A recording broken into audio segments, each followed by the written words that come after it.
పరమేశ్వర, ఏంటయ్యా నీ మాయ?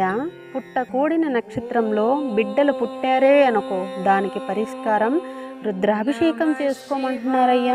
ఏమిటో ఈ మధ్య భయం భయంగా ఉంటుంది అని అడిగామే అనుకో, రుద్రాభిషేకం చేసుకోండి, జాతకం ఏలినాటి శనిలో ఉంది అని అడిగామే అనుకో, రుద్రాభిషేకమే అంటున్నారయ్యా. కూతురికి పెళ్ళి అవ్వలేదు అన్నామే అనుకో, రుద్రాభిషేకం అంటున్నారు. పరమేశ్వర, నీ దయతో, ఆ భగవంతుని చూపులతో, అంటే నువ్వేలయ్యా, నీ దయ వల్ల నేను సంతోషంగా ఉండగలుగుతున్నాను అంటే దానికి కారణం రుద్రాభిషేకమేనంట.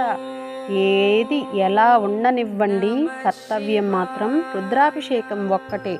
ఓం నమ శివాయ, హరహర మహాదేవ, శంభో శంకర. అన్నిటికీ రుద్రాభిషేకం మంచి పరిష్కారం. ఓం నమ శివాయ.